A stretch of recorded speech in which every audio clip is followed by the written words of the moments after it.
मैं आखिरी में बस इतना ही कहूंगा, जब आप जाएंगे वोट देने, दिल पे अपना हाथ थामिए और पूछिए 10 साल की केसीआर की हुकूमत अच्छी थी कि 2 साल की रेवंत रेड्डी की हुकूमत सही है।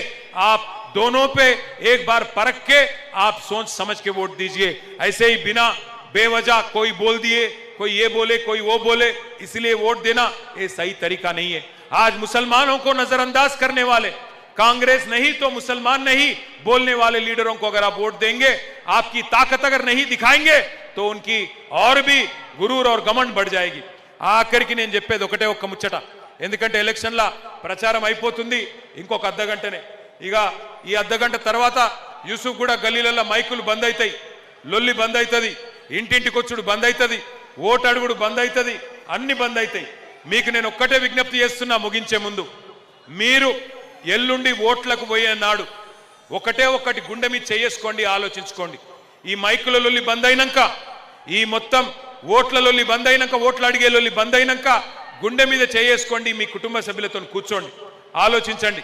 10 ఏళ్ల కేసీఆర్ ప్రభుత్వం బాగుంటే మాగంటి సునీత గోపీనాథ్ గారికి బ్రహ్మాండంగా కారు గుర్తు మీద ఓటేసి గెలిపించండి। లేదు అనుకుంటే మీ ఇష్టం, కానీ ప్రజాస్వామ్యంలో తీర్పు చెప్పాల్సింది మీరు, న్యాయం చేయాల్సింది మీరు। మంచిగా పనిచేసేటోళ్లను, మీకోసం పనిచేసిన మాగంటి గోపీనాథ్ లాంటి నాయకుడు, 11-12 ఏళ్లు మీకోసం కష్టపడ్డ నాయకుడు ఇవాళ మన మధ్యలో లేడు। ఆయన బతికుంటే ఇంకో 3 ఏళ్లు మీ ఎమ్మెల్యేగా ఆయన్నే ఉంటుండే। అనుకోకుండా ఆరోగ్యం బాగలేక ఆయన చనిపోవడం వల్ల ఇవాళ ఆయన శ్రీమతి, ఆయన భార్య, ఆయన పిల్లలు ఇవాళ మీకోసం, మీ మద్దతు కోసం ఒక ఆడబిడ్డ మీ ముంగటికి వచ్చింది, గోపీనాథ్ భార్య। మరి ఆమెను ఆశీర్వదిస్తారా లేదా మీ చేతుల్లోనే ఉంది। అవతలోడిచ్చే పైసలకు ఆశపడతారా? 3 ఏళ్లు మళ్ళొక్కసారి కాంగ్రెస్కి ఇచ్చి మళ్ళా మన జీవితం ఖరాబ్ చేసుకుందామా? హైదరాబాద్ను ఖరాబ్ చేసుకుందామా? మళ్ళీ మాయ మాటలు నమ్మి మోసపోదామా? ఆలోచించండి। ఎల్లుండి తప్పకుండా ఓట్లకు మాత్రం రండి, ఎందుకంటే మీరు ఓటింగ్కి రాకపోతే మీ ఓట్లు దొంగ ఓట్లేసి గెలవాలని కాంగ్రెస్ వాళ్ళు ఆలోచన చేస్తూ ఉన్నారు। దొంగ ఓట్లు రాయించుకున్నారు కాంగ్రెస్ వాళ్ళు, దొంగ ఓట్లేసి గెలవాలనుకుంటున్నారు। అందుకే హైదరాబాద్లో నేను ప్రతి ఒక్కరిని కొడతా ఉన్నా, జూబ్లీహిల్స్ నియోజకవర్గంలో దయచేసి ఓటింగ్కు రండి। మీరు ఓటింగ్కు రాకపోతే మీ ఓట్లు దొంగ ఓట్లేసి పొద్దున్నే 7 నుంచి 9 గంటల లోపల గెలవాలని కాంగ్రెస్ పార్టీ కుట్రలు చేస్తూ ఉన్నది।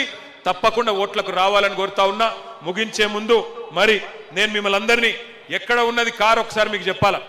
కారు గుర్తు ఈ బ్యాలెట్లో 3వ నెంబర్ మీద ఉన్నది, మొదటి బ్యాలెట్లో 3వ నెంబర్ మీద ఉన్నది, 3వ నెంబర్లో కారు ఉన్నది।